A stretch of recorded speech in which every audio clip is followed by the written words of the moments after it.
Good morning, Foundation fam, and beyond that, good morning to the folks that are hanging out with us for the first or second time, that are just like trying to figure out, man, what do I do in the midst of this crisis, in the midst of this chaos, in the midst of this pandemic? And man, you're welcome here, and you belong here. And whether we gather in person or whether we gather in homes over the interwebs, regardless of that, we have a place for you, and I hope that you hear that, and I hope that you know that. And it's not church speak with us. It's not just the right thing to say.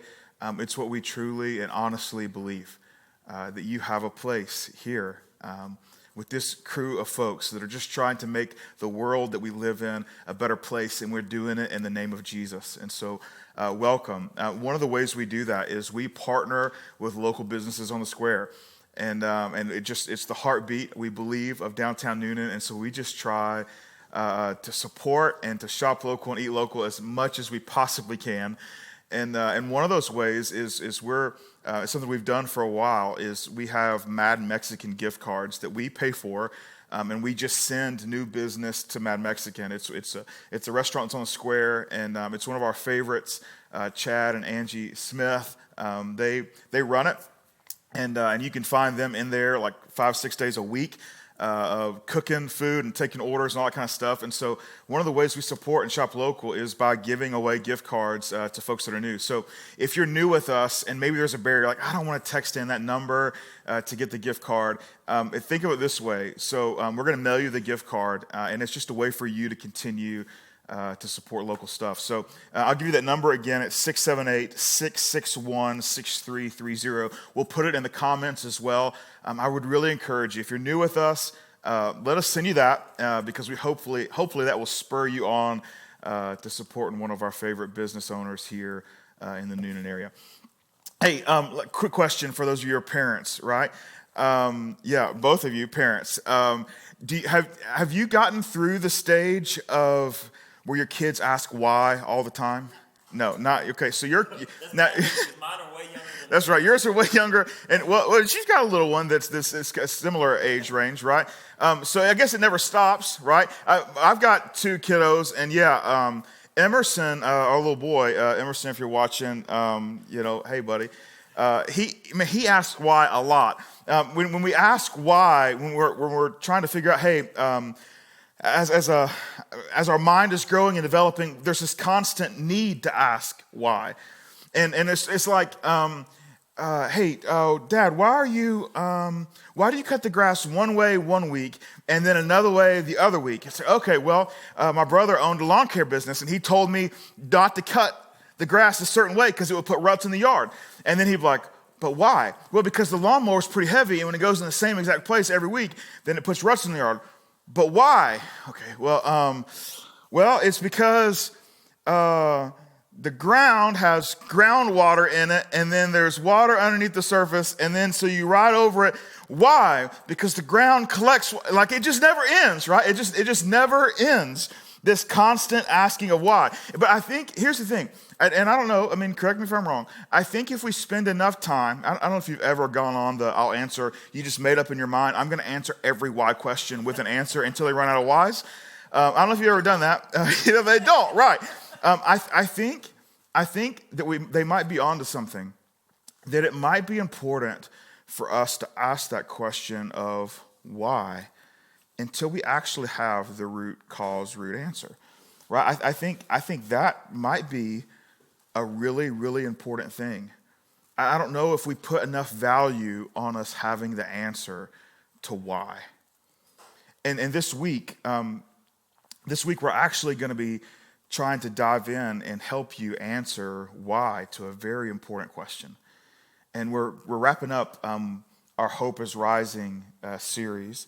And so today's kind of the last week of that. And we started this series with a spiritual truth, right? A spiritual truth. Peter, one of the best friends of Jesus, was writing to the church that was spread out and being persecuted in the first century all over.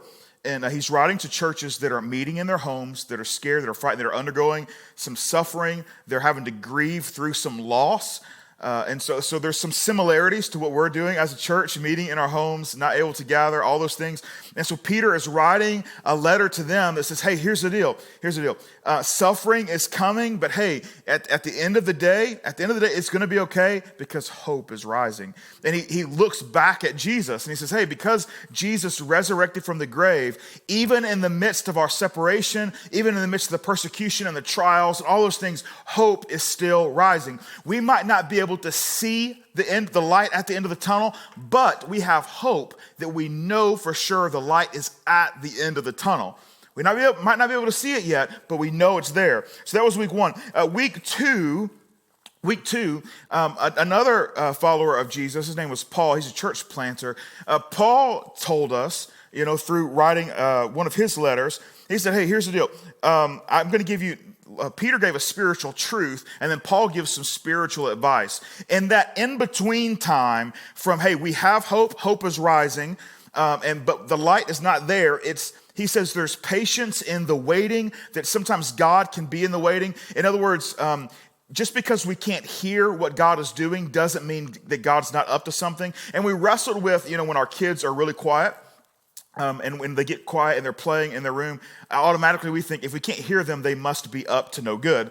And sometimes we take that to God and we say, if we can't hear what God is doing or see what God is doing, we just automatically assume, you know what, God must be up to no good. But at the end of the day, the church planter Paul is trying to say, hey, just because you can't see God and just because you can't hear what God is doing, here's the truth. God is up to something, but God is up to good.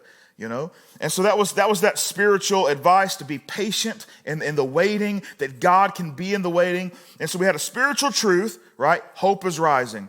We had the spiritual advice, be patient in the waiting. And this week, we're going to get to the actual application of both of those things. How do we take both of those things, not just believe it inside, not just to have it like pump us up and say, yes, this is the truth, this is what we're going to do, but what are we actually tangibly going to do with those two truths? God is up to good, there's patience in the waiting, and hope is rising. Well, to do this, we go back to Peter, that really good friend of Jesus. And Peter is in that very same letter, 1 Peter, that he's writing to the scattered and broken and persecuted, suffering church. Peter gives us an incredibly impossible task, right? And I know today might be we're going to get there. It might be a second to get there, right? He's going to give us this incredibly impossible task. We're going to pick up in 1 Peter chapter 3. If you don't have your Bible, it's all right. We're going to put it on the screen. But I would encourage you, if you don't have a Bible at home, you should download the Bible app, the YouVersion app, and so you can follow along or read these after we're kind of wrapped up. And there's a ton of really good studies in the Bible also. So if you're a person like, man, I don't even own a Bible, or the Bible I own is written in a language that it appears to be English, but actually is not an English that I understand, I feel you. I got one of those at my house too. Don't worry about it. You should download the Bible app and you can follow them. But not right now. We're going to put it on the screen, but you can do that as soon as we wrap up this morning. I'll read it for us. 1 Peter 3:8, the impossible task. Here we go. Finally, Peter's saying to all of them, finally, all of you be like-minded, be sympathetic, love one another, be compassionate and humble. Now, I know you're sitting here thinking like, oh goodness, not one of these like let's hold hands and kumbaya messages. No. That's not the impossible task. Because right now, I have seen in our community, in the midst of this pandemic, I have seen these things. I have seen people become like-minded. They were otherwise not like-minded. I've seen people become sympathetic to business owners and people who are shut-ins and the elderly, all those things. I've seen people genuinely love one another. I've seen people be compassionate and humble. This pandemic has allowed us to pull off this incredibly difficult moment here in the very beginning of this letter in a way that's actually fairly flawless. I mean, I'm incredibly proud of our community and the way they've responded in the midst of this pandemic, supporting local businesses. It's been great. The ones that are still open and available, man, people continue to support them through curbside or through call-in orders or whatever it is, online ordering, all those things. Like, we've seen this actually happen. So I don't know if this is good news or bad news. The good news is like that part's doing. The bad news is that's the intro. That's not actually the impossible task. Right? So I don't know if that just was like, man, shoot, I thought we were done. We could have just said amen and then sang another song and we were done. No, that's the beginning of the impossible task. We'll have to keep reading. Let's look at verse 9. Do not repay evil with evil or insult with insult. On the contrary, repay evil with blessing. because to this you were called, so that you may inherit a blessing. Do not repay evil for evil or insult with insult. On the contrary, repay evil with blessing, because to this you were called, so that you may inherit a blessing. Now you realize why this is the impossible part. Repay evil with blessing? Peter, have you lost your mind? Maybe we're trying to say, maybe Peter hadn't really experienced evil, okay? Maybe he's living in the first century where he's just like have his cake and eat it too kind of guy. Or he just doesn't understand what evil is. But this is what Peter's asking. Now we have to remember, Peter's one of Jesus' closest friends, followed him through everything. And so Peter watched what evil looked like. He watched his king, he watched Jesus come into a parade of parishioners on a Sunday where he was like, man, he's the king. He's come to save us. He's salvation in front of us. To just a few days later, these fake trials throughout the middle of the night. And then eventually that same crowd that was pumped about him being there on Sunday, that Friday, they put him on a cross and watched him die. And so he's watched what evil looks like. And so he has a little credibility to say, hey, don't repay evil for evil or insult with insult. On the contrary, in other words, to the opposite side, actually repay evil with blessing. Because to this you were called, so that you may inherit a blessing. Blessing here is literally kind of translated a kind word. So if someone says something nasty about you, obviously you're going to respond, and you get to choose.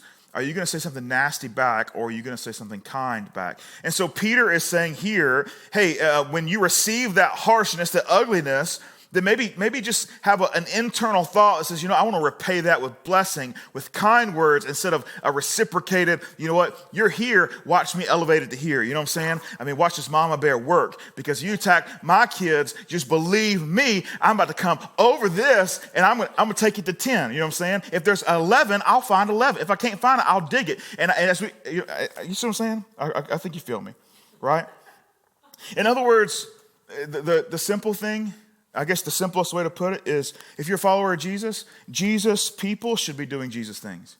Because that's what Jesus did. When someone said something nasty to Jesus, Jesus had something kind to say in return. Now, I get it. I mean, Jesus is perfect, though, so I'm not sure he's really the example we want to follow. He is the example we want to follow, right? I get that it's out of our league. I get that it's out of what we can kind of grab and grasp and hold on to, but that's exactly who we're supposed to be following, right? Now, this is where we get in trouble, though. Jesus people should be doing Jesus things. This is where we get in trouble, because people know this is true, right? Like our people, the world, people who are not followers of Jesus, if they know that we are followers of Jesus, they know this statement is true, that we should be doing Jesus things if we are Jesus people. And then the moment we don't do a Jesus thing, they're like, ha ha, got you, you're not a Jesus person. And well, I mean, in that moment, they're right, aren't they? Like in that moment, aren't they right? I mean, we're trying not to be a poser. We don't want to be a bunch of posers. For those of you who are like, 37 and a half and older, I mean, that means pretender, right? I'm just sorry. I don't know. I don't know what the age is, right? Poser, pretender, whatever it is. You fill in the blank, I don't know why I just chose 37 and a half. Mostly because I'm not 37 yet, and so I just needed to make sure it's older than me. Right? That's it. That we don't want to be pretenders. And so here's the thing, but we can't fix our hang-ups and our mistakes. We can't create this opportunity where we never make a mistake, we never have an issue, none of those. We can't do that. We're going to mess up, right? Are you with me? So yeah, I'm going to mess up. We're going to mess up. But here's the deal. This is what we have to do. Jesus people should be the first to admit when they get it wrong. That's how we fix this poser pretender issue. Is we got to be the first to admit when we get it wrong. In other words, let me walk you through a scenario. Let's say we're in the grocery store and there's one thing of toilet paper left. And you come around the aisle and you get to the aisle, and at the same time, this other lady on the other side, she comes to the toilet paper and it's right in the middle. And it's just a battle of the wheel right now.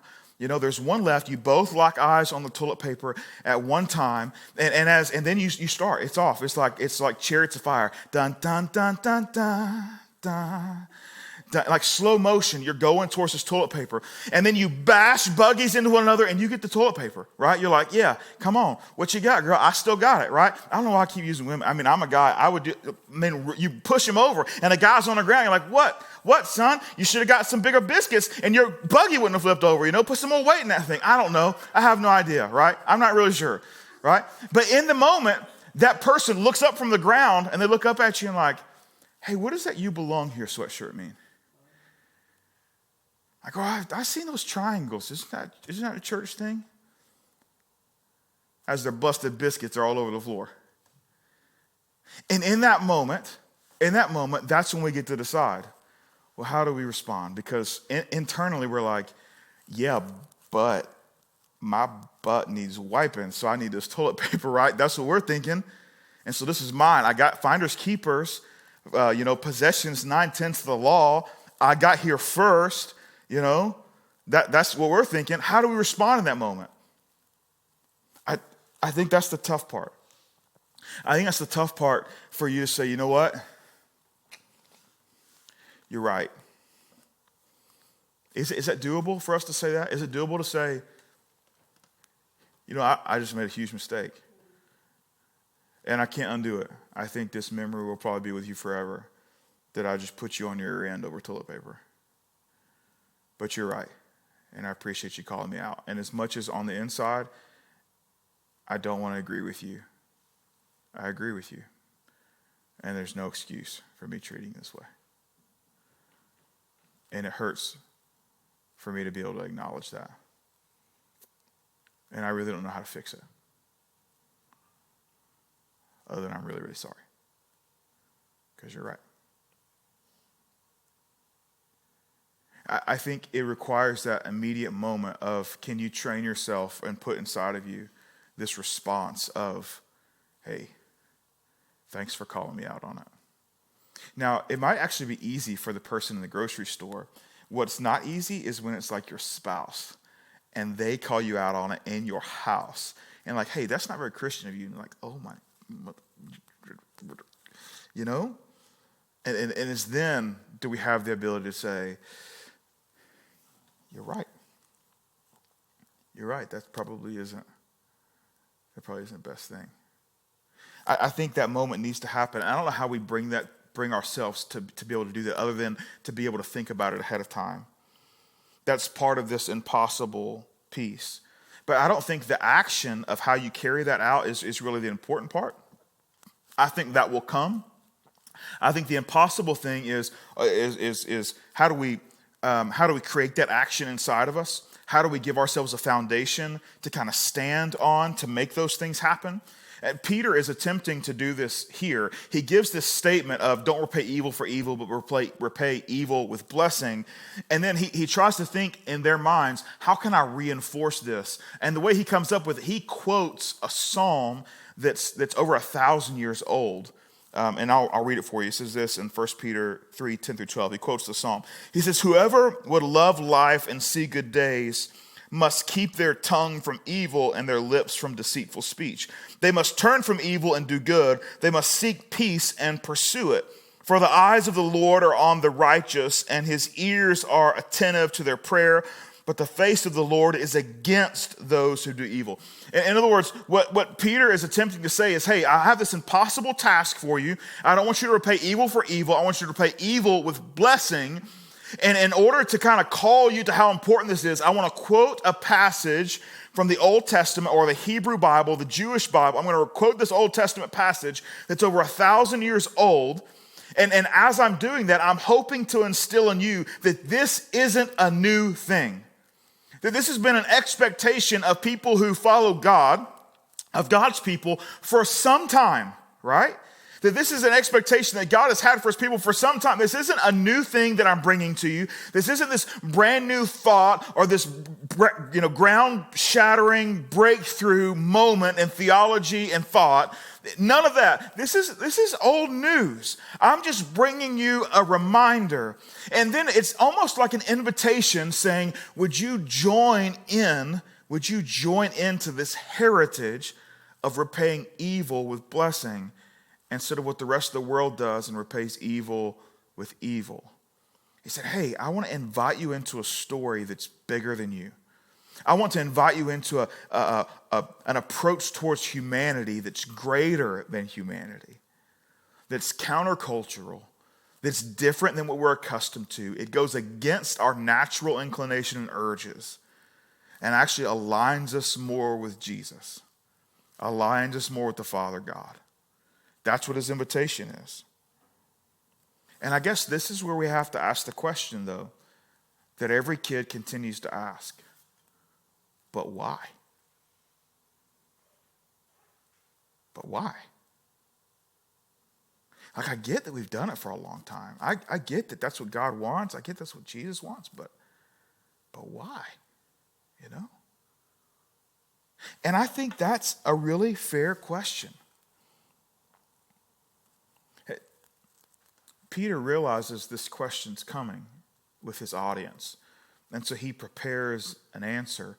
He gives them this historical reminder of why, because this is what we've been doing for a while, right? Which, that doesn't really work with kids, does it? And it probably shouldn't work with us. Like, well, that's the way we've been doing it, you know? That's the way we do things, you know? And then they would say, but why, right? And I think Peter recognizes that he's going to give this historical reason for why we should repay evil with blessing instead of evil with evil. And I think he realizes that's coming, and so he continues here in 1 Peter 3:13. He says, well, who is going to harm you if you're eager to do good? That's a little sarcasm because he's talking to a church where everyone's doing harm, right? They can't even gather in large groups of people because of the persecution and the ridicule and the harm that comes to them, right?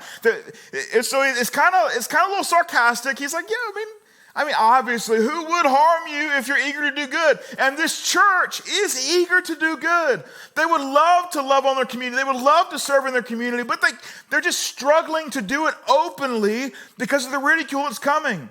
And so he says it, a little sarcasm, but just in case, he follows up. But, verse 14, but even if you should suffer for what is right, you are blessed. Do not fear their threats. Do not be frightened. Peter, did you say even if we should suffer for doing right, that we're blessed? That suffering is blessing? And in fact, in my mind, I'm thinking, well, if suffering is blessing, when I repay evil with blessing, I'm going to repay evil with suffering. Okay? Come on. You feel me? Are we on the same track now? That's the way my mind, obviously that's not what Peter's saying, but that's the way my mind's working. I'm like, hold on. So if we suffer, we count that as a blessing? Here's the difference.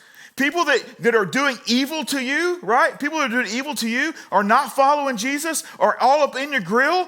Yeah, they're not going to get this whole idea that suffering is connected to blessing. They're not going to get that.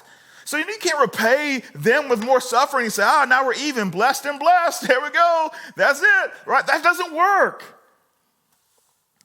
This idea of being blessed for suffering, it makes sense when we look at it from a Jesus point of view.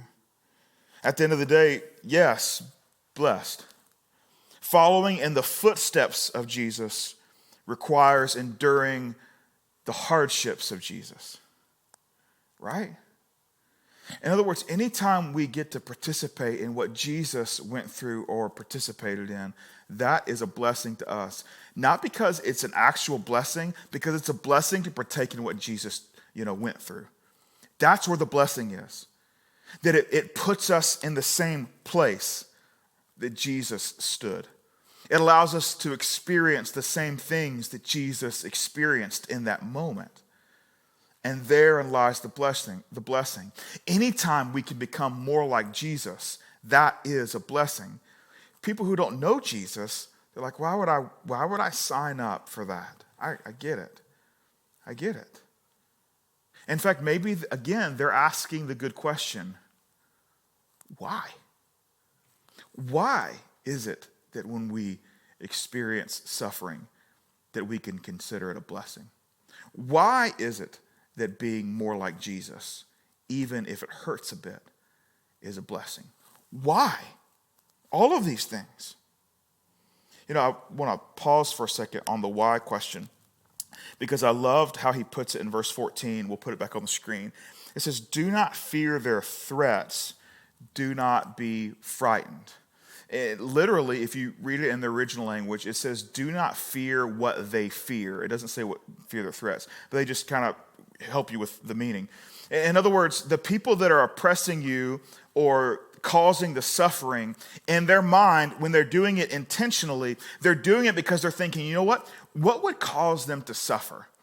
In their mind, they've made a declaration of this determination that I would hate it if this happened to me. And so if I want to inflict harm or pain on someone, this is what I should do. And so they're using their own ideas of what's good and bad, right and wrong, fearful, not fear, all those things. And they're taking that, and that's what they then put into action. And so that's what Peter is saying. Hey, don't fear what they fear. In other words, their ideas of suffering that's going to ruin your life or ruin your day, any of those things. They don't be afraid of those things. And instead say, hey, I get it. From time to time, suffering will happen.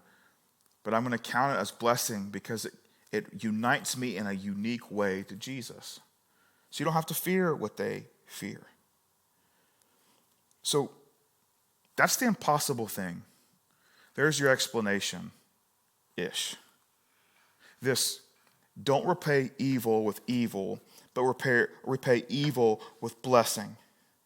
And he begins to say, and do it this way because we've done it this way for a long time. This is what God's expected for a while, as he quotes a passage that's really, really old from the Psalms that's saying the same thing. He said, hey, look, this is nothing new.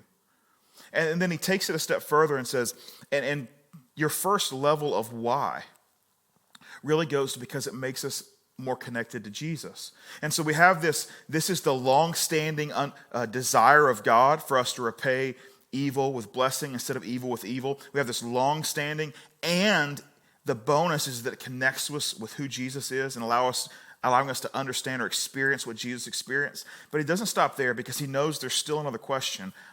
But why? But why? Why would you do that? Why would you do that? And so then he gives us the secret to the whole thing. The secret to the whole thing. See if you hear it in 1 Peter 3:15. But in your hearts, revere Christ as Lord. Always be prepared to give an answer to everyone who asks you to give the reason for the hope that you have. But do this with gentleness and respect. Let me read it to you again. But in your hearts, revere Christ as Lord. Always be prepared to give an answer to everyone who asks you to give the reason for the hope that you have. But do this with gentleness and respect. Did you see the ultimate answer of why?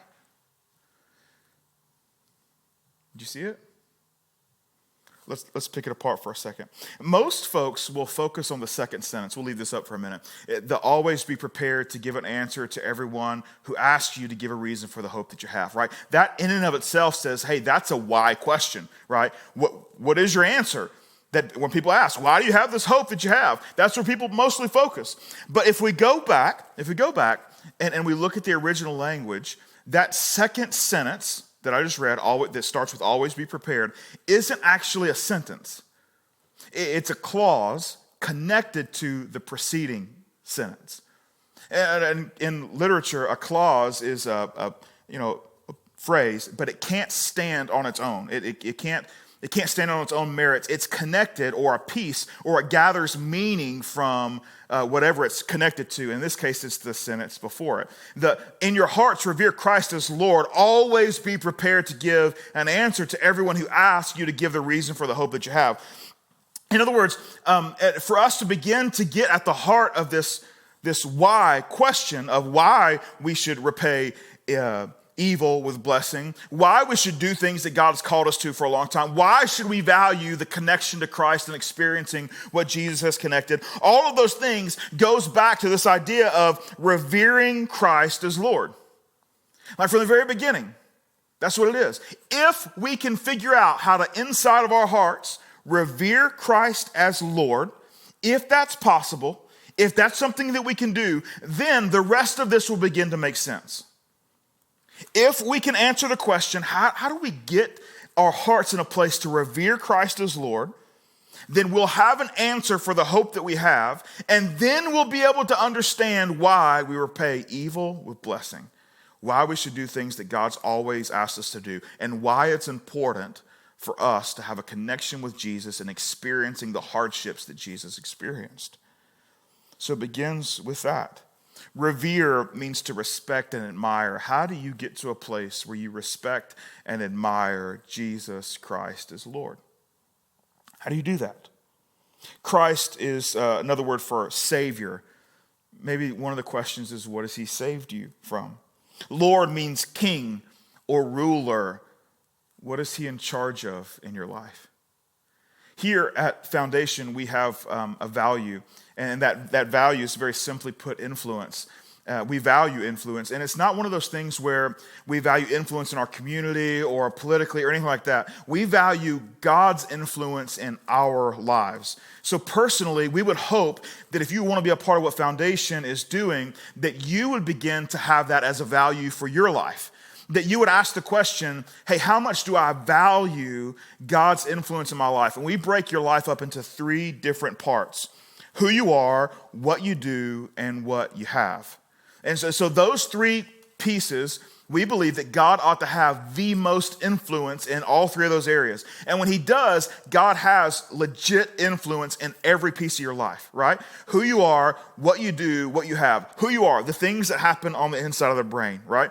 The reasons that you do things, your motives, your intents, all those things, the character of who you are, all of that. What you do. And that's a really good, like, you say, well, what do you mean, what do I do? If I were to walk up to you, just hanging out, if we were to meet up at, Ace Beer Growlers because you want to buy some steaks. And we're hanging out, waiting to get some of them steaks. And I'm like, hey, so my name is Clint. And I'll say, hey, so what do you do? Whatever you say to that question, that's what we want God to have influence in. Whatever you say to that question. And what you have, that literally means every single thing that you have, right?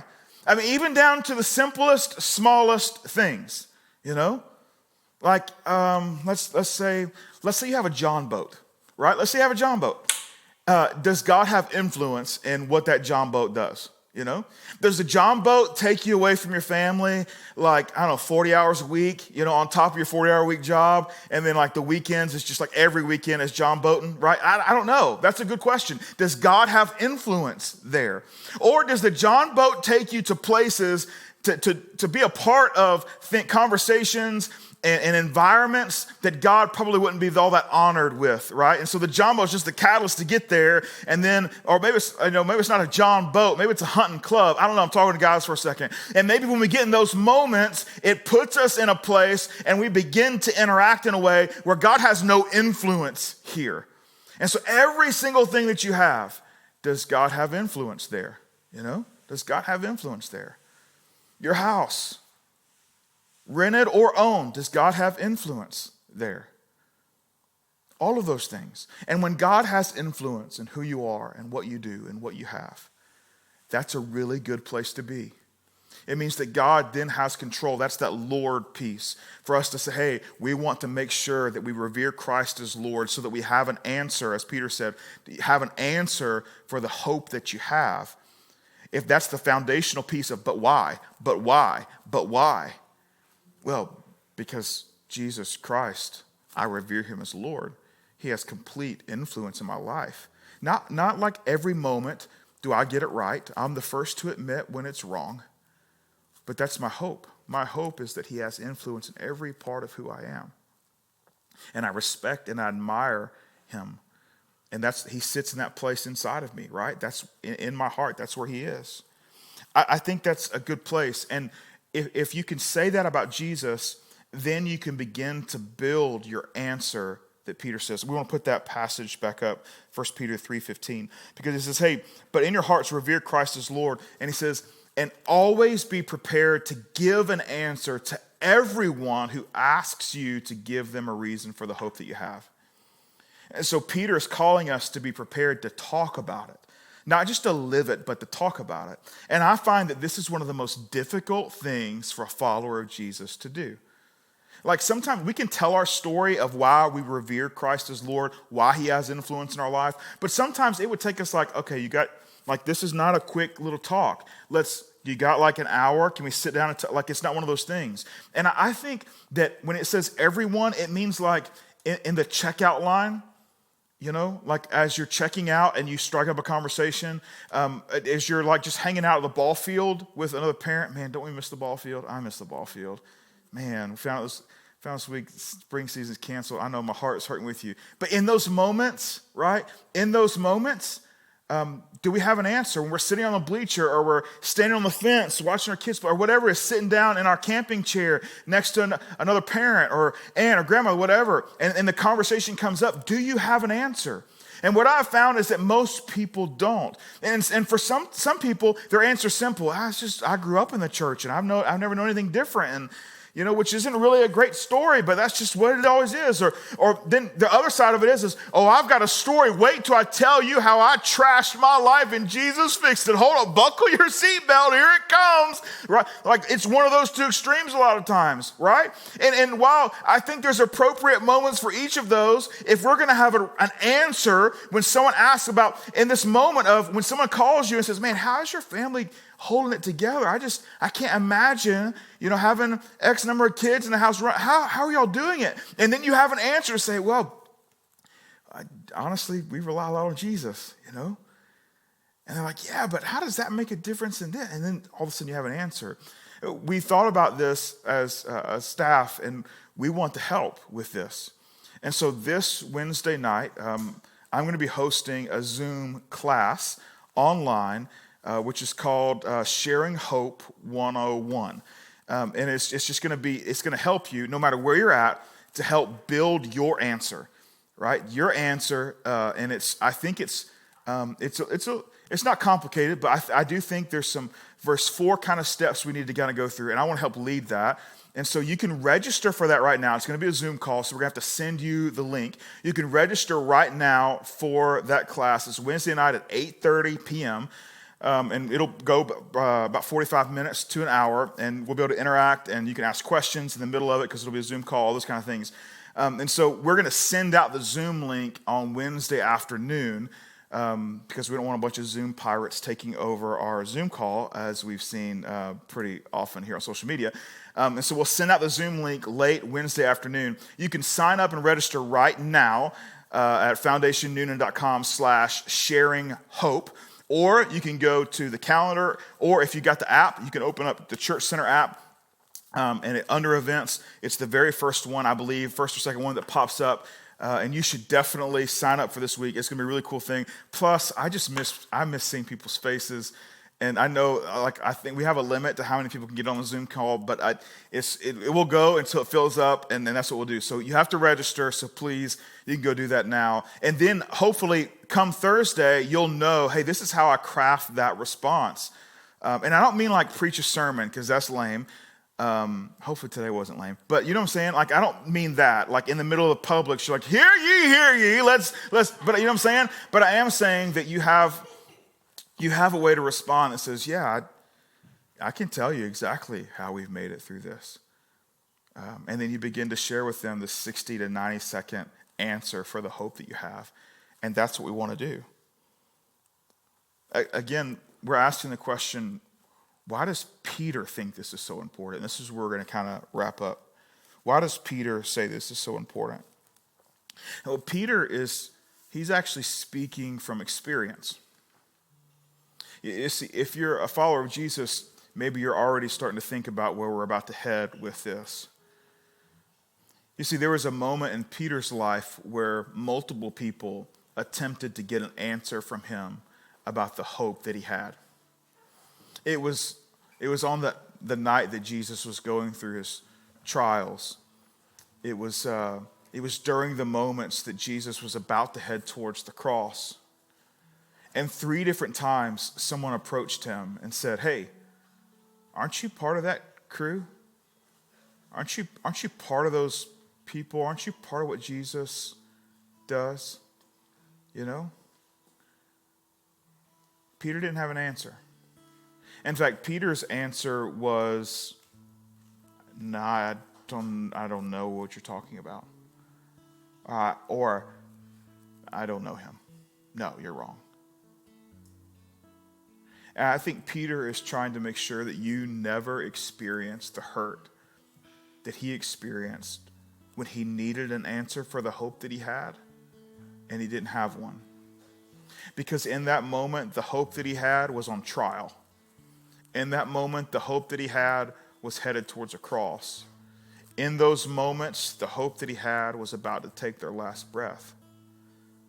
And he didn't have an answer for why. And so Peter is writing a separated, broken, persecuted, suffering church that's meeting in their homes and says, hey, make sure you have an answer for the hope that you have. Because once you understand that answer, repaying evil with blessing, it's doable. Once you understand that answer, allowing God to have more and more influence in your life is doable. That's our question for you this morning. What is your answer for the hope that you have? We know it's Jesus. But the great minds around you, they want to ask you another question. Why? We're going to sing a bit. Lindsay?